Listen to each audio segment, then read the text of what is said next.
doing another collab. Same old, Neo 2, Elden Ring, picking up after where we left off from last time.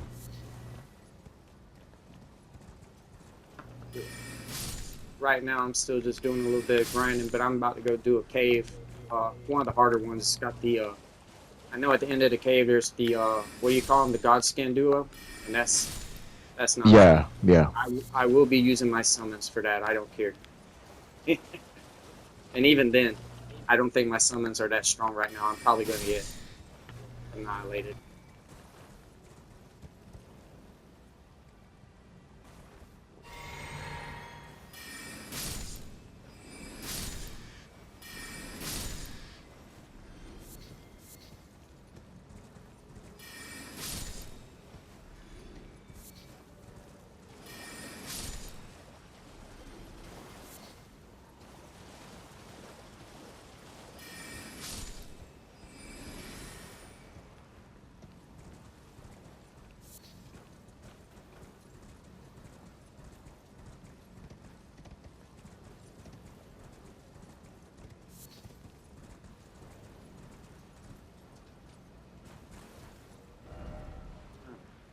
How many souls do I got? Oh, I need to go at least level up one time because I got a lot of souls right now. That's something I'm big on in this game. Is if I know I'm about to go do a hard cave, I just go make sure I spend all my souls.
You beat that boss you were fighting earlier, right? You did. Which one? You were fighting a boss just a few minutes ago, right? On the last video, you did. I think you did. Oh no, that was like a that was just a bunch of people. Yeah, that's the hard part too. With the games like this, it's hard to just stop what you're doing and pay attention to the other person.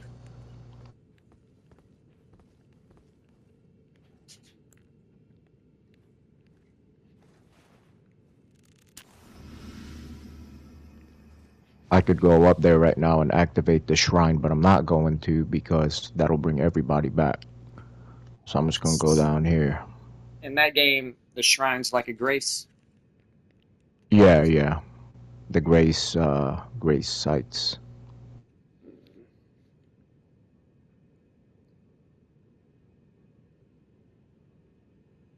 And yeah, I get to where when I'm in areas, I try to do it in a methodical manner where I don't have to hit the grace that way. I just don't want to bring the enemies back and have to deal with them again. All right, it's getting ready to happen. I'm gonna have to do this twice.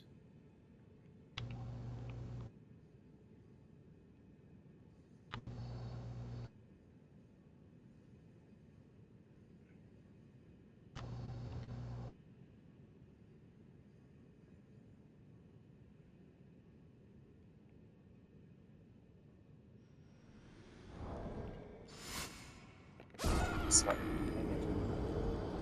I'm trying to level this up to the max familiarity because I want to know which one is stronger, which one of what my what weapons is is stronger. what is max familiarity? I don't.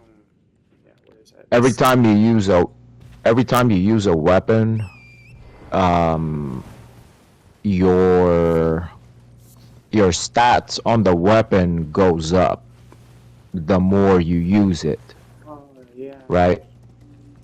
So the more you use the weapon, the better it gets. But then where it gets complicated is you get other weapons that are better, if that makes sense, But right? then So you got you, to get their familiarity up too. So it's like, yeah. So you got this weapon, you maxed it out, the stats are really good, and then you get a weapon that comes along that is higher level.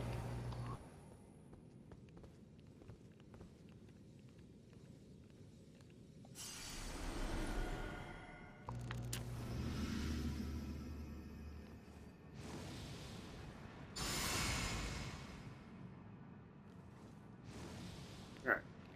At the end of this glitch right here, I got to try to hit my map and go to my grace as quick as possible, or my character will die. Then I have to come back out here because there's a jump you have to make, and that jump's hard to make, and then you can just lose all your runes.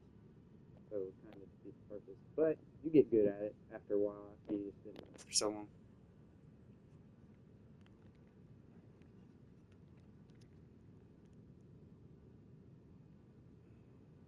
This is about right now. It's about 150,000 souls with a golden pickled fowlfoot and the golden scarab. If you didn't have those, I think it's about 120, 115,000. So that's a pretty big difference. And that's new game. If you new game plus, it would be more.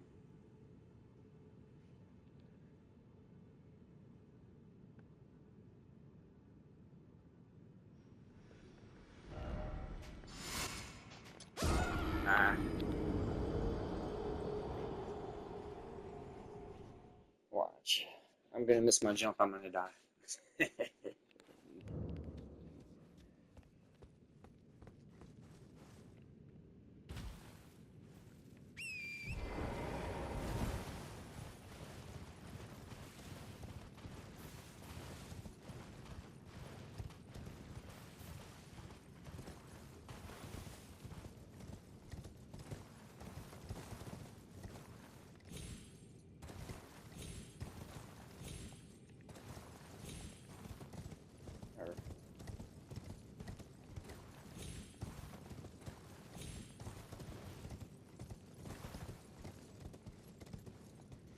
How many current weapons do you normally switch between in that game that you like to use? Are you using all one type of weapon, or are you using different types? Right now, three weapons. Are they all swords, or One axe, one spear, and one great sword.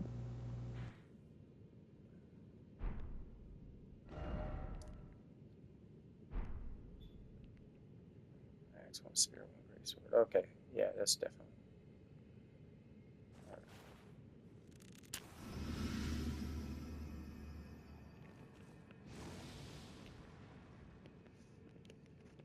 All right.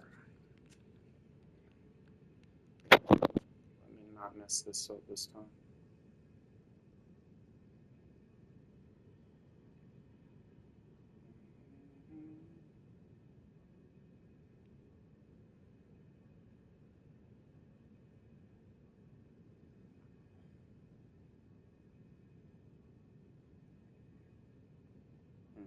Sorry to bore you folks. I'm gonna go do a cave here in a few minutes. I just want to go ahead and get these souls and level up a couple times. And yes, this is definitely cheese in the game, so some people won't like this. I don't care.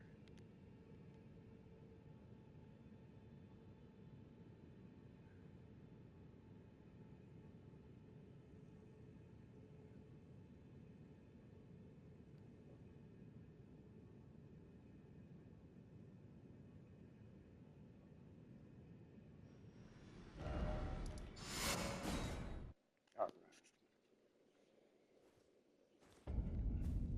right. Got it.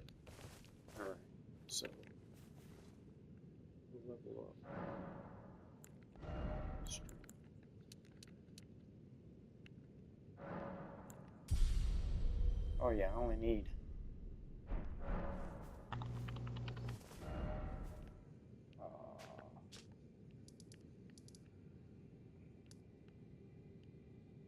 Yeah, let's go buy more prawns.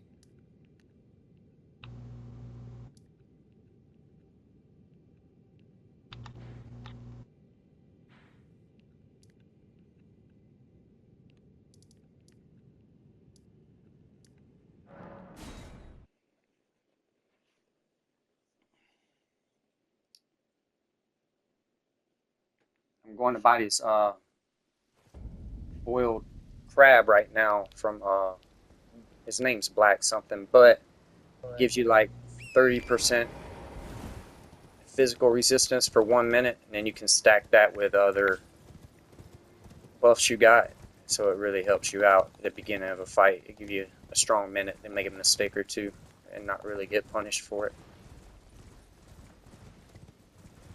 At least against physical attacks. Against magic, you know, there's other stuff for that. And maybe not all, but most enemies in this game, they use a physical attack with some kind of what do you call it, status effect. There, most enemies do that.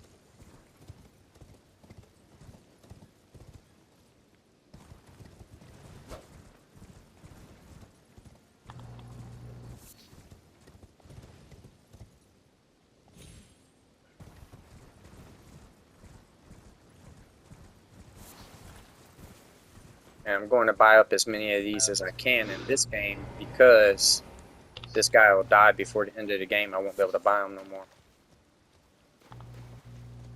All right, mate. What's...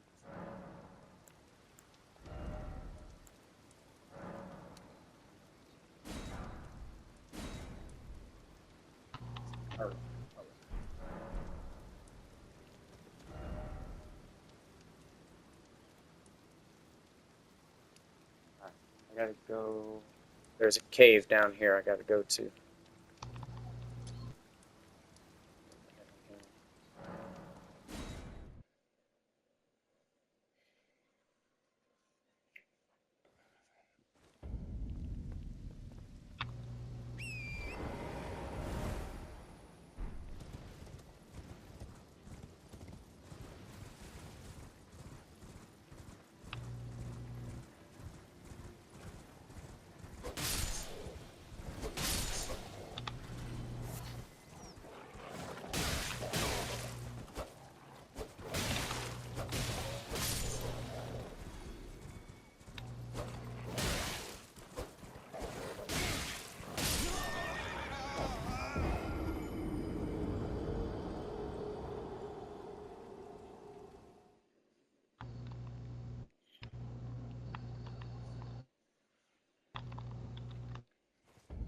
Do you think you die in that game as much as you do in a Souls game?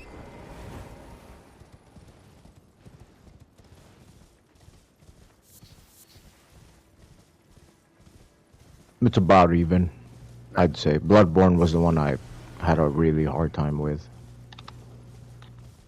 Yeah, I haven't played that one. I don't know if I will go back and play it, but as of now, I have not played it. Maybe one day. If it gets remade, I'll definitely play it just because why not? They're never gonna remake that game. Oh, Sony has. I was hearing talk of it here recently.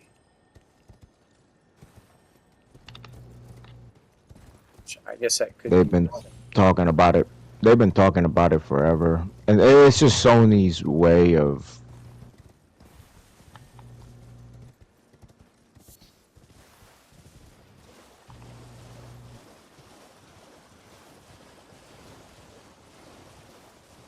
I mean, they remade Demon Souls, so I don't see. And that's the more confusing part of it. It's like they remade that game and not anything else.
And I'm coming here specifically, I need smithing stones 4 so I can level up my greatsword.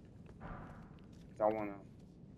Right now, it's not even as good as the sword I'm using. Then I want to use a regular weapon too, not a magical weapon, because I'll be able to buff the weapon more. So in theory, I could, for a few minutes at least, make it really strong.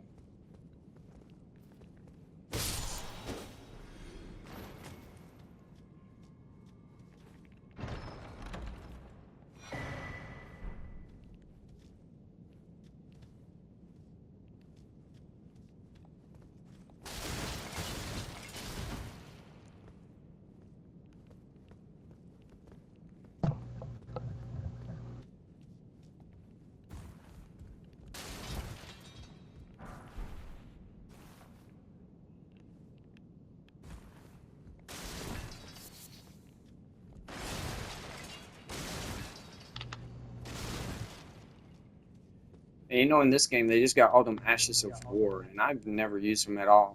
And I kind of want to play with that, just have some fun with it. The specials? Your L2 specials. There's just so many of them. I've never really tried playing with them. Where is?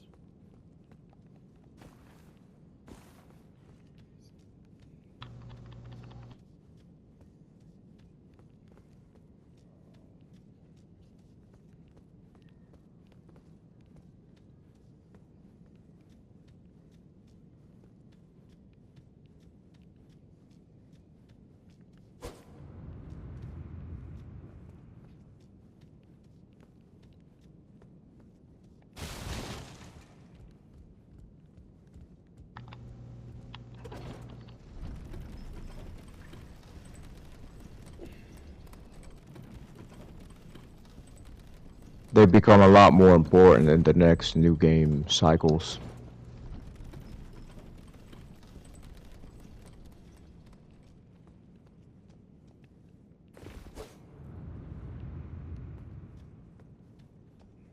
I do like that. That's the versatility of this game. That a lot of original Souls games, they just didn't have that same versatility where you can really go so many different routes in Elden Ring as to how you want to play the game.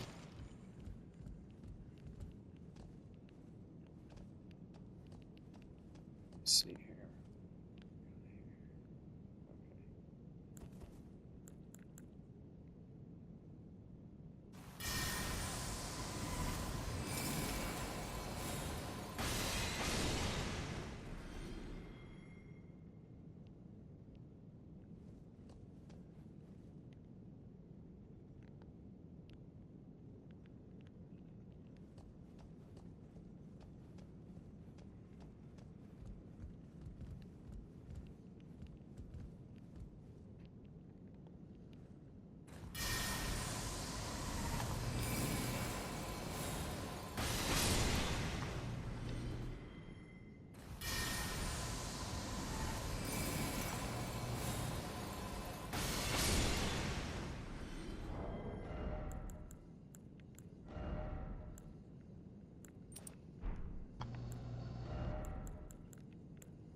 Yep.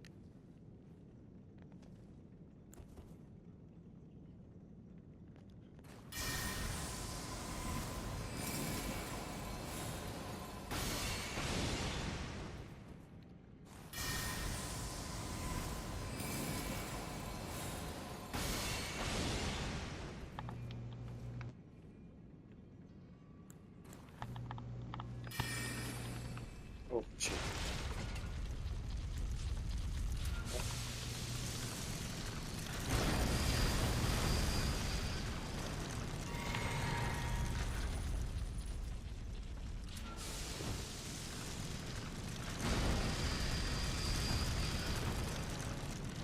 There's a-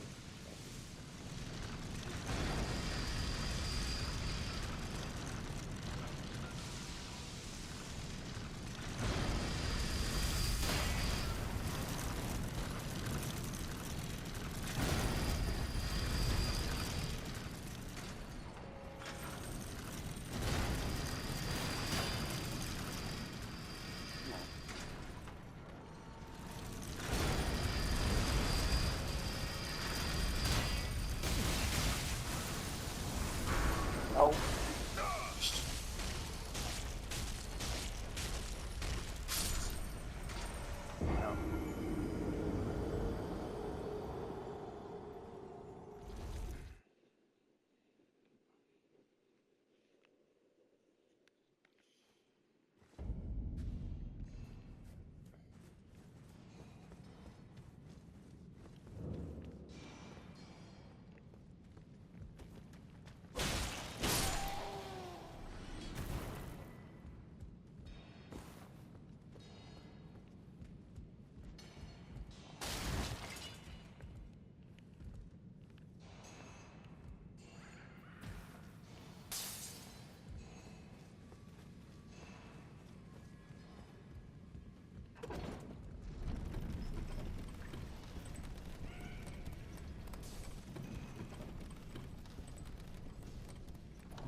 All right, let's finish off this level.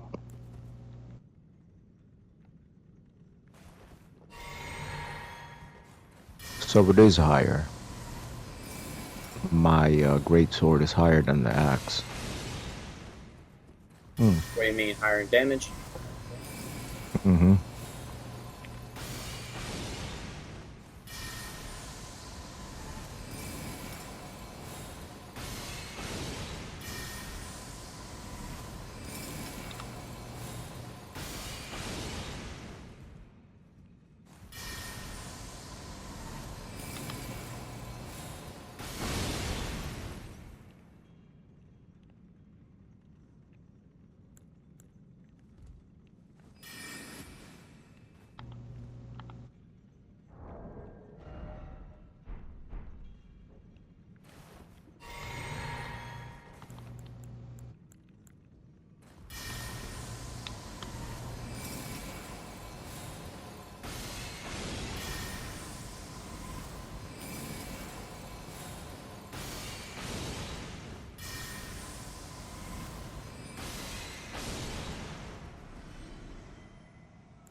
That's what I needed.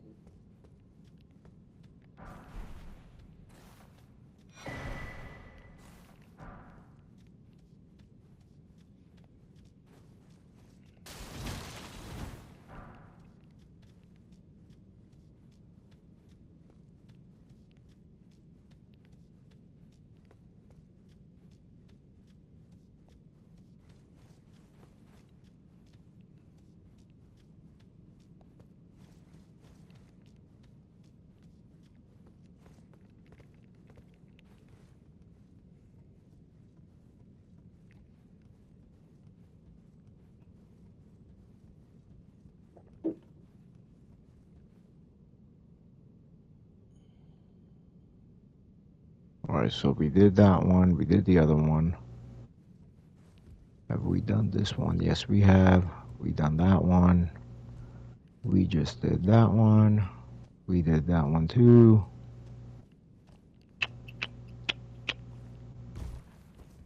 We did not do this one. This one's annoying.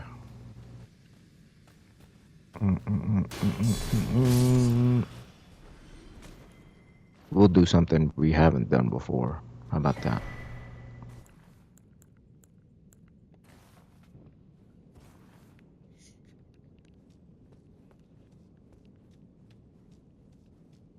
So you haven't been in this area at all? No, this mission, I haven't done it yet.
Probably time to die a lot.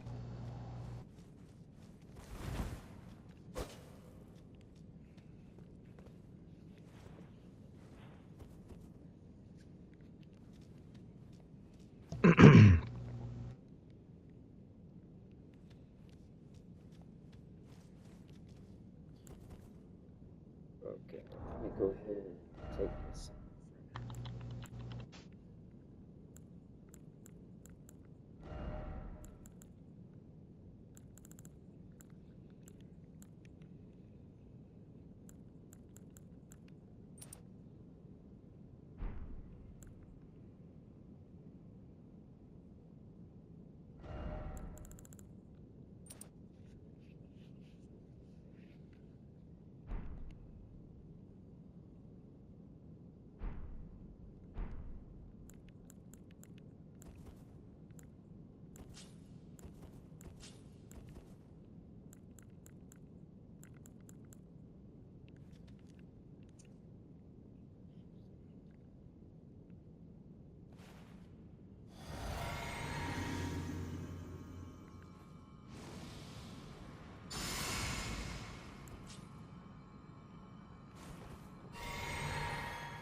Oh, boy, I didn't even know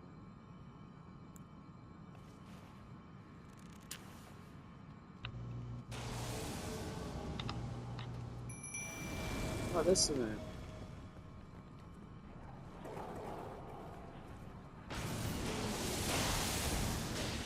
We'll go around this way first.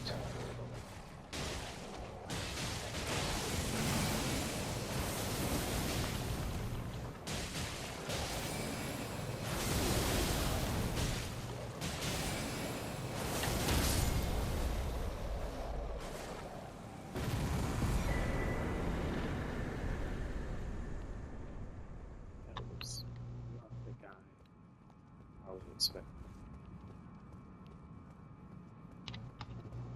So that wasn't. I thought there was a different boss at the end of that cave. That was actually a really easy boss. I feel Which one you talking about? it was a great Onyx Lord, but I thought it was going to be a Godskin duo, so I thought I was about to die a lot. So I just had it wrong. Dun, dun, dun. But I'm happy to be done with that cave now because I needed a ball bearing so I could buy smithing stones.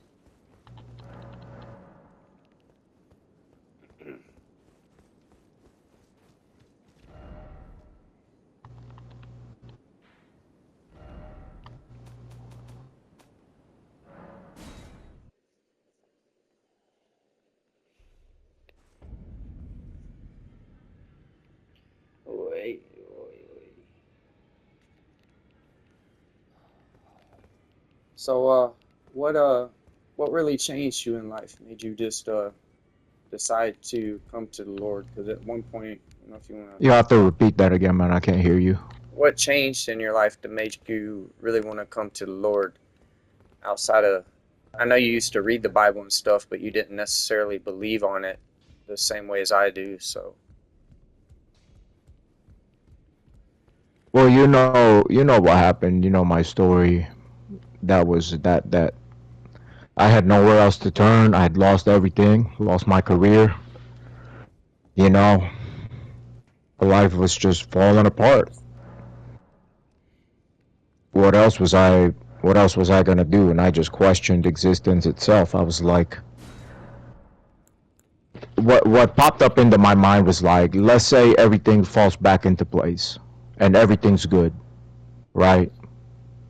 sure. This isn't gonna be happily ever after. You know, things are gonna continue to happen. I'm gonna continue to do what I do. Like, I'm not gonna change. I'm not gonna learn my lesson from this. You know? Like, let's say that everything went fine, that nothing happened. I was like, if I was to be honest with myself, I know I'll do this again. You know, I can't stop myself. So what am I gonna do? You know, why are we here? What is life about? What are we doing here? You know, and at that point I was an atheist, so it was like it was even worse because it was life had no meaning. You know, life had zero meaning. Because according to atheism, we're just dust floating in outer space, and we came from monkeys. Yes. So life had no meaning.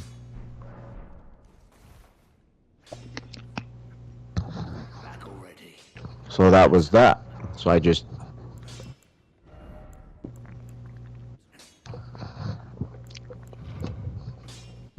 don't know how the gospel came to me. I heard it from somewhere. There were also people that showed up at my doorstep, and they were from a church. They were handing out gospel tracts. Or you had people showing up at your doorstep. Yeah, like people would knock on doors. They did that back then. This was pre-COVID. Yeah. This was before woke. No, woke was already happening actually. But this was pre-COVID, right? Yeah. So people were a lot different back then. I told my girlfriend all the time. I was like, you know, uh, um, there was a time when things were different. Life was different. The world that you see today, you know, it's not like how you see it. It was like a different time. And I think that's part of it too. I think people are now looking for something. People are, because of everything that's going on in the world, because life continues to get harder and harder, people are now looking for something, you know. We are just blessed enough that the Lord came to us and helped us out, helped us believe, gave us something powerful, something that we could really hold on to. For some people, man, they turn it down. They say, no, I don't want that. Yeah, absolutely. Yeah. Yeah, I just don't understand how people could even think that there's not. So even when I think about atheism, it's like you have to believe in something. You can't walk around here, and even if you look at it from a scientific perspective, the odds of life existing is like beyond impossible. It's the numbers are crazy. It shouldn't have happened. All the perfect conditions for us to be around, and then people want to act like there's no creator. Like that's just not. It's really not fathomable. So people just lie to themselves. Is what I think. Yeah. That's why cause I was an atheist, Yeah. but there's a lot of questions that are left unanswered that atheism cannot answer. It can't answer it, right? So if you are an honest person, if you're honest with yourself, you have to listen. I believe that every single person has that little voice in their head that tells them two things. Number one, there's a God. Number two, there is a judgment at the end of your life, and you are not, you are at enmity with God. You know, you are not right with the Lord. You're not right with him. So that's why I was an atheist for the longest time, because it was like finding arguments over and over and over to convince yourself that there is no God, that God is not real, right? Right. That's what it is. Think about all the arguments that they have. Philosophy, it ranges from philosophy, debate, science, because you're trying to look for everything under the sun to shut down the voice in your heart that tells you that, hey, there's something wrong. When you die, you're going to have to answer for everything that you've ever done. And you need a remedy. You need something. And for some people, they lie to themselves and say there is no God. For other people, they say, well, I'm a good person. I'm right with God. He's going to accept my righteousness. But a select few will say, okay, I see what it takes to be righteous. I failed at it many, many times. I don't think I can do it. God, what is your way of doing it? You know, how I need you to save me then. And because of God's goodness, there's an answer for you, right? He knows you can't do it. He already planned for you not being able to do it. And that's when he sent Jesus Christ Yeah, absolutely. for us, right? Because we can't do it.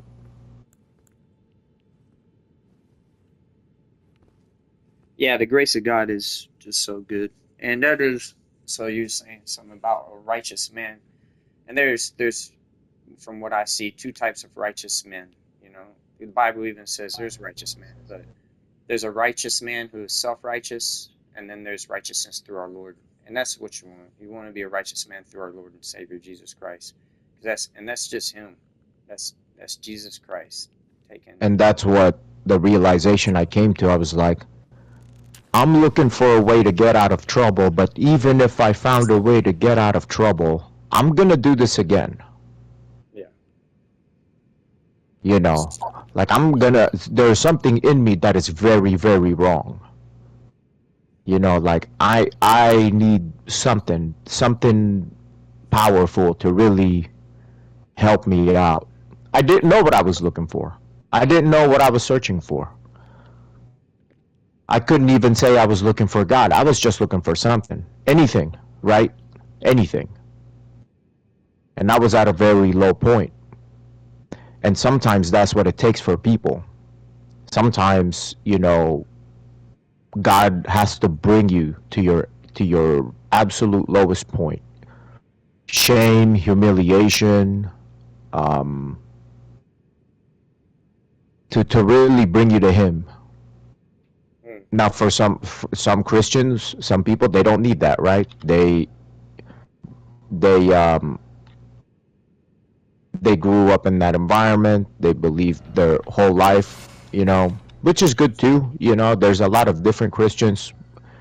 The body of Christ, the church, needs different types of people with different types of experiences, right?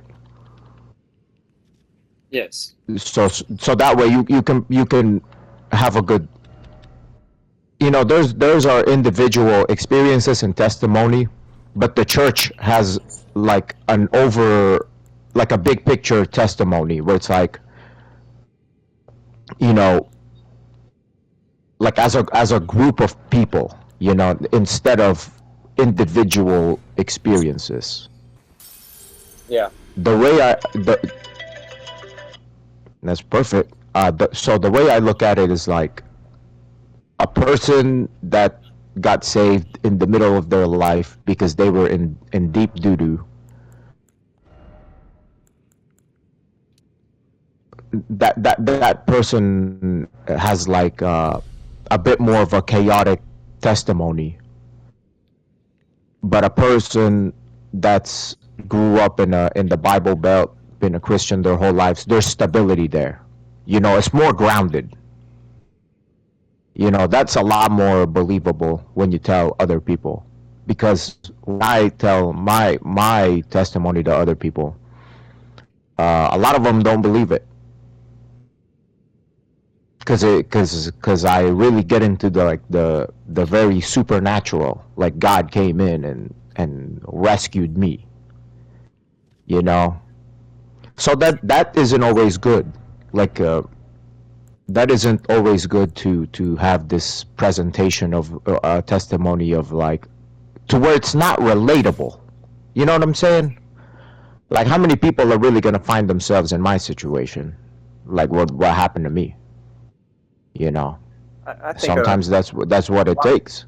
a lot of people. It's just everybody doesn't go through that, right? If we're oftentimes, and I know you were raised a Catholic, but if you're born into a Bible believing church, it makes sense that your walk with the Lord is probably going to be a little bit more linear. And if you weren't, and maybe you had to go through some stuff and really just find your way in life, I can see how it would be hard for a Muslim to become a Christian. I can just see that you're born into it.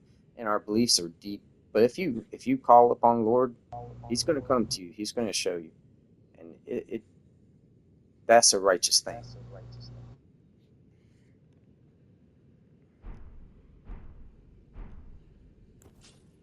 I remember we talked about it. I asked myself when I was truly saved, like when I truly knew I was saved, and I don't think it's until in recent years. Like I knew God, I believed upon God, but the faith wasn't what it is now. Just to have that kind of faith in Jesus Christ, and that no matter, honestly, no matter the bad choices I make in life, He's going to have me. And then I know you spoke on it, but something I think about a lot is morality is a real thing, and our morals, like we're born with most of that, and that's through God. You know right and wrong. That's why you can feel it when you're doing the wrong thing, and you can't stop. It's hard to just stop doing the wrong thing. It is. Life is. There's so much out there saying, "Hey, come try this," and you know it's wrong.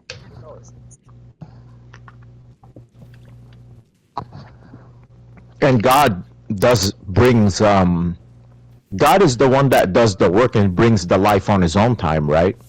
Right. And you have to believe Him. Not like Saul. Saul was about to go into battle, and because he didn't believe that God would give him the victory, so he made the sacrifice right then and there, and he didn't wait for the Lord. He didn't wait for Samuel, right? And that was the beginning of the rift between Saul and God. That was the beginning. So the Lord knows what battles you're going to fight. He knows you need the victory, but you got to wait for Him.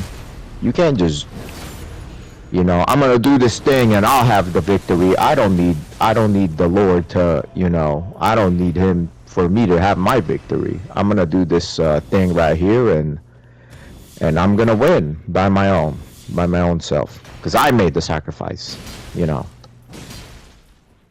So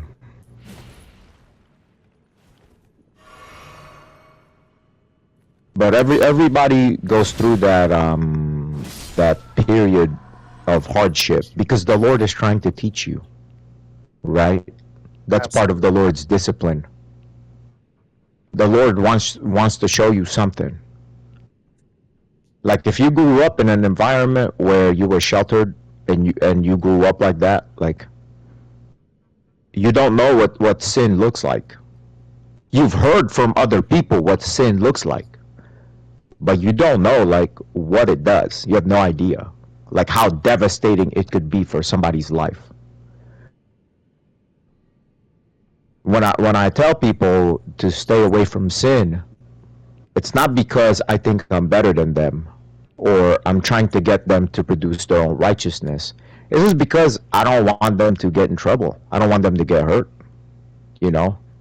Like if you're a real person, the pain that you've been through, you don't want that for somebody. You don't want somebody to make the same mistakes that you made, because you saw how painful it was. You got to experience it. It's like, man, I tell my nephew all the time, it's like, dude, man, like there's some decisions that you make, you can't take it back, and you're gonna have to carry it for the rest of your life.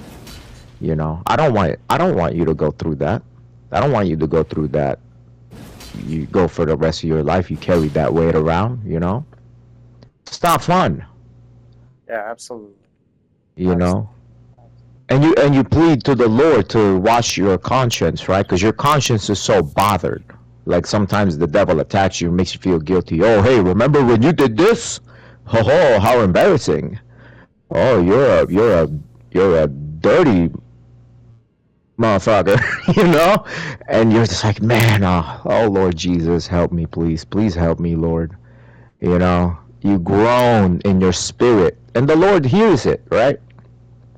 The Lord sympathizes with our weakness, and He hears your groaning. He hears you. He hears you guilt tripping yourself or shaming yourself. Some people, man, they have a shame kink. You ever heard that term, a shame kink? They they just get off on their feelings of guilt and shame, and they just dwell in it. You know, they just bathe themselves in it Like they because like it it. gives them, yeah, like in some weird way, it gives them like a dopamine hit. You know, like it gives them like a dopamine hit. I don't know how that works. I just know that some people, negative emotions give them a dopamine hit. And the Lord does not want that, right? He doesn't want you to dwell in that. Because negativity just brings more negativity. You know what I mean? Yes, I do. But if you're saved, you're born again, the consequences of your mistakes are temporal. They're temporal. They're not gonna, it's not gonna affect your standing with God, right? The Lord is not gonna, he's not gonna hit you. He's not gonna punish you. The Lord's discipline, you gotta think of it like a training. You gotta think of it like a soldier, right? And that's what we are. We do function as soldiers for God, where, you know, we need training. We need information. We need intel. You know, we need experience, right? Just like any soldier, you need your intel. You need training. You need preparation. And it's not, the Bible doesn't put it in a negative light. But in Hebrews it does say, if you don't abide in your salvation, if you leave grace and go back to law, it's not going to be, you are not going to have a good time. It is not going to be good because you've already tasted the grace, right? Once you've already tasted God's goodness, if you try to go back to law, the results on your life is going to be devastating. It is going to it is going to tear your life apart. There's this guy on YouTube. His name is Young Don, right? And he's like a streamer, YouTuber, whatever, like an influencer. He got saved. He was grace for a while, and then he went to works. Like he really got into works. Like he was almost becoming a Jew, to the point where he got circumcised. And then that morphed into Paul is a false apostle.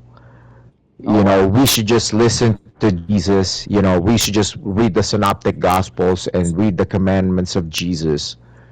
And then he went into, and then that turned into the Jesus is not God. He's the Son of God, but he's not God. Like the Trinity is not a thing. That's what it turned into. Right? This guy got saved, went to works, and now he's essentially a clown.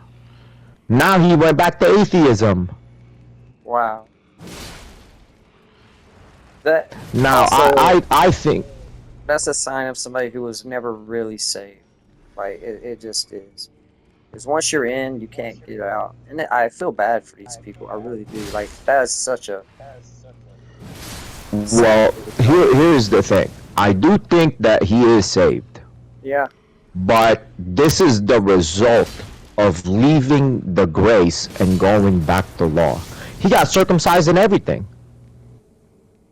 He how old is he? He's in like his late 30s. Got circumcised in his late 30s.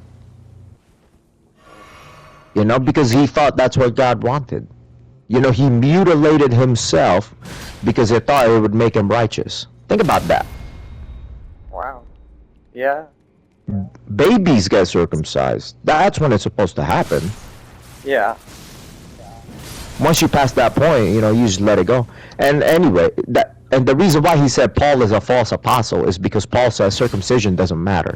Circumcision is at the heart. It's not with your junk, right? Yeah. Paul says in Romans, it doesn't matter.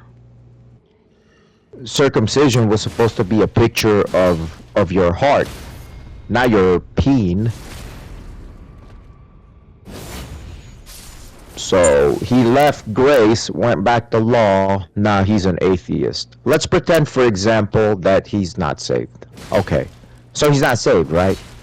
Just like Jesus said, was it Jesus or John where they said if they depart from us, that means they were never really of us. Yeah, You know? that's kind of what I'm saying. That's when this guy. I And hope he's safe, but when you leave the Lord, you were never really with him, but you're never really in there. And maybe you want to believe, but maybe you don't really have faith in whom Jesus Christ and what He did for us. That's where it's like you but really don't let's have faith in that. but let's say he is saved. Well, then Sure. this is just a part of his journey, right? He's finding out what it looks like if you depart from the gospel, It's possible. right? The humiliation and the destruction, because even if you just believe a little bit, see that I don't like people. It's a false gospel when you say you got to believe with your heart, Yeah, not yeah, just with your mind. That's a false gospel. The Bible doesn't make a distinction between the heart and the mind. It doesn't. When you look at the Greek, the KJV translators, they just somehow they differentiated between the two words because it was coming from Hebrew and Greek. Because in Greek and in Hebrew, the mind is a function of the heart, and the heart is a function of the mind. You know, like they're attached to each other. That's how the Greeks looked at it. So if you say you got to believe with all of your heart, not just with your mind, that's a false gospel. The Bible does not say that. The Bible says that the heart is connected to the mind. So if you believe with your mind, you believe with your heart. And if you believe with your heart, you believe with your mind. They're interchangeable. They're connected. You know, there's no such thing as your mind and your heart being disconnected, being disjointed. yeah. I was gonna say they go hand in So, hand. They really do. and Jesus said, if you have a faith of a mustard seed, just a little seed, the Lord is the one that's going to grow it into a mighty oak tree. So even if you just believe just a little bit, you believe 5%, the Lord is going to take you 95% of the way. Right? Just like with the prodigal son, he only had to make it halfway home. The Lord took him back the rest of the way. The Father took him back. All he had to do was turn and head in that direction.